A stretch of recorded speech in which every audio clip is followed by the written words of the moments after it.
Martino Caña Flores es pastor de la Iglesia Evangélica Bautista en Moquegua, Perú, y profesor de teología. Tiene una maestría en teología por la Universidad Bíblica Latinoamericana en Costa Rica y un doctorado en teología por el Seminario Teológico de Sudáfrica. Su último libro es Las huellas del reino de Dios, de Ediciones Puma, y vamos a escucharlo en esta oportunidad también con un itinerario intelectual de Samuel Escobar, post-Lausana 1. Así que muy bienvenido, Martín. Muchas gracias. Y quiero agradecer a la FTL por la invitación para compartir el tema que me han asignado. Eh, Debo decir algunas cosas de carácter personal porque cuando comencé a desarrollar el tema, a articular las ideas para esta charla, soy consciente que no soy neutral. eh, Porque estoy mediatizado por un gran afecto, un gran cariño a don Samuel, como siempre así le he llamado, ¿no? Ahora, eso no significa que podamos eh, intentar trazar un recorrido, un itinerario eh, de manera también crítica. Yo le he tenido a él como profesor desde el bachillerato, con algún curso por ahí de Historia de la Reforma, los 80, ¿no? Luego en los 90 nuevamente como profesor en el SEMA en Lima, ¿no? Concursos sobre el apóstol Pablo, su misiología, y luego también como lector de un capítulo de la tesis doctoral. Pero más allá de los cursos, de las conversaciones que hemos sostenido, las diversas correspondencias, ¿no? Donde incluso alguna vez me envió algunos artículos suyos en inglés cuando estaba todavía en el Easter Baptist, ah, para que le eche una mirada, le proporcione bibliografía, lo cual para mí fue una señal o una muestra siempre de su gran humildad de él, ¿no? Como yo le compartí a algún amigo alguna vez, yo más bien debía pedirle sugerencias bibliográficas, ¿no? No él a mí, pero siempre buscando, indagando ese espíritu investigador que él ha tenido todo el tiempo. Están también las invitaciones, ¿no? A participar en algunas charlas, en algunas conferencias. Así que en todo esto hay mucha historia personal y la verdad que debo reconocer esto. Yo le he puesto un título a la charla que es Poco que conservar y mucho que transformar. Y el subtítulo es el título a la vez que ha puesto la FTL. Pero eh, es una expresión de él que creo que resume en algún sentido a lo que ha sido su ministerio, su itinerario intelectual. Poco que conservar y mucho que transformar es una expresión que aparece en ese libro que editó Padías sobre así una teología evangélica, ¿no? Donde hay una serie de miembros de FTL donde cuentan sus historias, etcétera.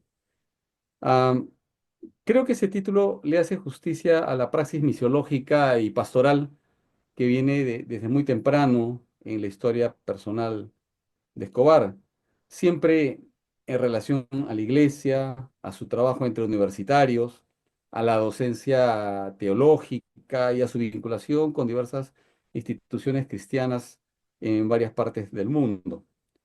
Menciono esto porque su itinerario intelectual no se restringe a sus publicaciones o a su influencia en congresos internacionales y en las facultades teológicas, sino que remite a una relación personal y directa con los creyentes de a pie, con sus preguntas y diversas inquietudes. Ah, ¿Quién no ha hallado en los diálogos y las correspondencias con don Samuel un maestro humilde pero desafiante, un solidario compañero de camino, un sabio consejero? Al menos yo lo he sentido así. Su itinerario intelectual, por lo mismo, no está ubicada, usando la metáfora de Juan Amacay, no está ubicada en el balcón, sino en el camino, ¿no? Y esto es algo que voy a resaltar en esta exposición. Una mirada a su producción bibliográfica, por ejemplo, nos impresiona, no solo por la cantidad de artículos y libros en varios idiomas, de hecho hay algunos en inglés que no están traducidos todavía al español, sino por la variedad de temas que aborda y por las fuentes, sobre todo que él utiliza, ¿no? Es impresionante el uso de las fuentes que llega a encontrar y a sorprendernos con sus pesquisas, ¿no? Pero no hay que mirar solo los frutos, hay que mirar de dónde procede la savia, ¿no? Hay que hurgar en sus raíces. Cito Escobar. Me he beneficiado del trabajo de biblistas, historiadores y sociólogos a quienes espero haber hecho justicia en las diversas notas con las cuales doy crédito por lo recibido.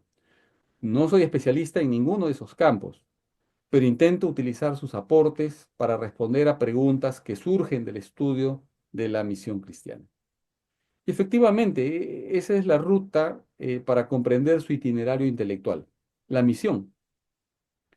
Y misión en la perspectiva del reino de Dios, ¿no? Y esto es algo muy notorio, incluso en su conocida ponencia La responsabilidad social de la Iglesia, que dio en el CLA de uno allá en Bogotá en el año 69.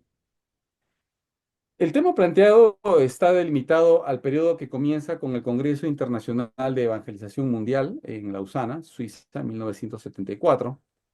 Y hay que decirlo, este congreso fue un llamado de atención al mundo evangélico, el cual eh, no se podía ignorar, ¿no? Lausana uno fue una toma de conciencia respecto a la misión y la contextualización del Evangelio. Escobar ahí dio la ponencia, la evangelización y la búsqueda humana de la libertad, la justicia y la realización. Luego, Escobar escribió, eh, luego del Congreso, ¿no? Inmediatamente escribió el ensayo Respuesta a Lausana. Él dice, por ello creo que en este Congreso hemos venido como hermanos y hermanas a ayudarnos mutuamente en la tarea de ser testigos del reino en un mundo hostil. No hemos venido a defender nuestro particular sistema político, gobierno o estilo de vida. Hay muy poco que puede defenderse a conciencia en este siglo. Las conclusiones de dicho Congreso, el famoso Pacto de Lausana, fue una herramienta valiosa, útil para trabajar una misiología contextual, ¿no? Que luego se llamaría misión integral. Y esto se vio reflejado de forma prácticamente inmediata en el CLADE 3, llevado a cabo en Huampaní, Lima, en 1979, el cual fue organizado por la FTL, donde se tuvo como lema que América Latina escuche la voz de Dios, ¿no? Es un eco del lema de Lausana 1, ¿no? Y demostraba con ello esa profunda influencia, donde también marcaba cierta ruta de camino en el campo de la misión. Pero la hostilidad que señalaba Escobar, tanto externa como interna, creo yo, prosiguió en los años siguientes con el fin de desarticular el Pacto de Lausana, así como todo movimiento evangélico que pensara por sí mismo y que actuara conforme a las necesidades de América Latina. Voy a citarle de manera un poco amplia. Dice, el problema es que en muchos casos el esfuerzo por responder a los desafíos de nuestro ambiente, por pensar nuestra fe dentro de nuestro contexto particular, se ha visto obstaculizado por personas u organizaciones misioneras que quieren que nos limitemos a repetir lo que ellos han aprendido en su tierra. Cuando insistimos en nuestro propio camino, vienen entonces las acusaciones de herejía y las luchas institucionales. No hay aprecio por el esfuerzo nacional de pensar por cuenta propia. No hay sensibilidad para tratar de entender lo latinoamericano. Lamentablemente hay caudillos criollos que se prestan a este juego fundamentalista, porque muchas veces medran dentro del esquema paternalista y se benefician de él. Si traducir y repetir servilmente produce ganancias y otorga ventajas, ¿para qué darse el trabajo de procurar la indigeneidad? Esta crítica es algo que bien pudo repetir muchas veces a lo largo de su ministerio, tanto él como sus colegas del FTL, pero las acusaciones y obstáculos no impidieron que abordara los diversos desafíos sociales y tareas eclesiales. Subrayo eso de tarea eclesial porque para Escobar La reflexión misiológica, teológica, es una de las tareas eclesiales, ¿no? Am, Efectivamente, después de la Usana I, hubo varios campos de batalla teológicos y misiológicos donde el pensamiento de Escobar se hizo presente. Uno de ellos fue con un sector de Conela, y con estos hubo una guerra sorda. Él así lo dice literalmente en el libro que cité hace un rato, editado por Padilla. Luego vendrían otros campos de batalla más, ¿no? En la década siguiente, siendo uno de ellos la muy en boga teología de la liberación. El libro La fe evangélica y las teologías de la liberación es una crítica desde el ángulo de la historia, aunque hay muchos más elementos, pero ese aspecto es para observar y subrayar. Y es que para Escobar no se puede entender a ese movimiento al margen de su visión de la historia, ¿no? Él advierte contra esa forma de contar la historia, de hacer investigación histórica, cuando se pone al servicio de una determinada ideología y praxis política. Para Escobar, las teologías de la liberación han incurrido en hacer teología sobre la base de un presupuesto histórico, el cual estaba teñido de la ideología marxista. Él dice, lo cito, por momentos estamos frente a un intento de asimilar a la visión marxista y revestirla en un lenguaje cristiano. En mi opinión, esa observación es correcta, pero debe aplicarse solo a un sector del movimiento mencionado. Escobar luego va a añadir, la esperanza no puede brotar del simple análisis de la realidad histórica o la realidad social actual. Es materia de fe, y el cristianismo confiesa su fe en que el sentido de la historia ha sido revelado en Jesucristo. La historia misma no revela su sentido. Precisamos entender la tarea de reflexionar teológicamente sobre la historia desde la perspectiva del Evangelio. Es una cita del libro sobre la fe evangélica y las teologías de la liberación. Él a lo largo de los años ha señalado esa necesidad de pensar la historia, pensar en el sentido de la historia, y él ha reconocido incluso la influencia de Unamuno, de Berdyaev, incluso de Kierkegaard, ¿no? En su propia reflexión personal. En una de las últimas conversaciones que tuvimos en Lima, eso debe haber sido a inicios del 2018, él me subrayó que esa es una tarea pendiente, ¿no? Para la nueva generación de teólogos que deben pensar sobre el sentido de la historia, basados en un fuerte trabajo bíblico exegético. En la década de los 90 hay que destacar la presencia de Escobar en el significativo CLADE 3, llevado a cabo en Quito, 1992. En su ponencia, Las nuevas fronteras de la misión, desafió a mirar con atención esas nuevas fronteras misiológicas, la cultural, la social, la urbana, la del poder espiritual y la religiosa. Previo a ello, trabajó el fundamento bíblico e histórico de la misión, resaltando que el Evangelio dignifica a todas las culturas, a la vez que advirtió acerca de algunas teorías misiológicas que tendríamos que mirar con cuidado, ¿no? Lo que él llama las misiologías imperialistas, con su pretendida superioridad cultural y económica, las misiologías gerenciales, ¿no? Con sus técnicas de mercadeo y muy vinculadas a lo que es el libre crecimiento. Luego Escobar va a señalar lo siguiente: desde Asia, África y América Latina está surgiendo una inquietud misionera que busca modelos bíblicos que quieren aprovechar los recursos del contexto y quiere hacer misión integral desde la pobreza. Como fue la misión de los tiempos bíblicos que salió de Galilea, este enfoque sale de la periferia y podríamos llamarlo integral. Este es el mejor enfoque que cabe a la misión desde América Latina, aunque aprovechando los aportes positivos de los otros enfoques. Estoy citando su ponencia en el CLADE 3. Finalizó su exposición Escobar en el CLADE 3 reflexionando acerca de la formación de los futuros misioneros latinoamericanos, ¿no? Ojo con esto, muy, muy interesante. Él dice que en esta tarea, en la formación de estos futuros misioneros, habrá que, uno, releer los principios fundamentales de la misión según el Nuevo Testamento. Dos, revisar la historia, particularmente cómo se hizo misión antes de las vinculaciones a los poderes imperiales, ¿no? Y ahí hay todo un campo por investigar, ¿no? Eduardo Horner es uno de los que ya ha trabajado ese tema, pero no es el único. En tercer lugar, acudir críticamente a la ayuda de las ciencias sociales. Cuatro, revalorar el aprendizaje desde la práctica misionera. Y quinto, desarrollar la disciplina espiritual.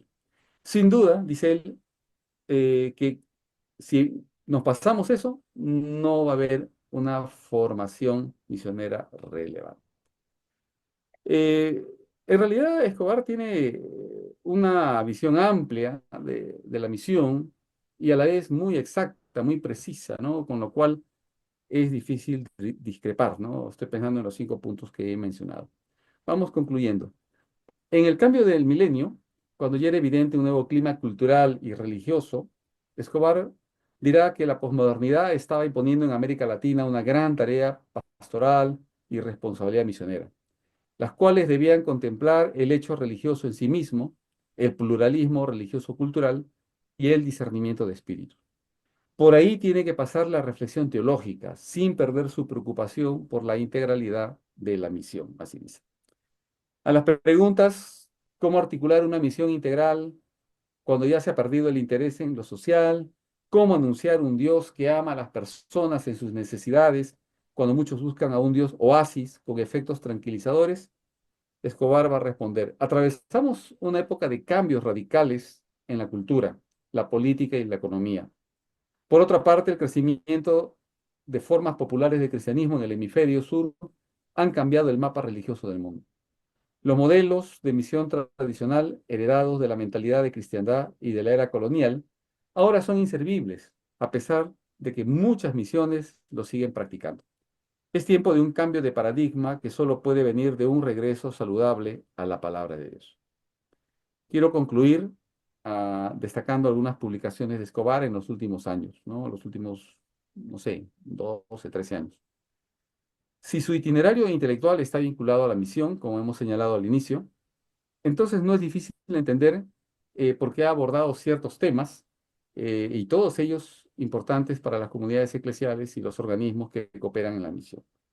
Están ahí, menciono sus siguientes libros, ¿no? La palabra, vida de la iglesia, reflexiones bíblicas sobre el ministerio cristiano, publicado en 2006, un hispano. Santiago, la fe viva que impulsa la misión, junto con Eduardo Delas, que es un trabajo hermenéutico, pensando la carta de Santiago en relación a la misión. Un pueblo en tiempo de misión, publicado en Lima por Puma el 2016, que es un trabajo sobre la obra bautista en el Perú. La Chispa y la Llama, el volumen 2, publicado por Certeza Unida el 2022, una edición actualizada sobre el movimiento estudiantil. Y quería destacar un libro ya del 2012, En busca de Cristo en América Latina, que es una verdadera joya cristológica con mucha información relevante. Si la palabra itinerario remite a un camino, a un caminar, Escobar nos enseña que el camino del reino de Dios implica involucrarse en la misión, la cual tiene un contenido amplio y diverso en los cuales se debe servir con humildad al Maestro, al Señor Jesucristo. Muchas gracias a todos ustedes y muchas gracias particularmente a don Samuel, como siempre lo he llamado con mucho respeto y cariño.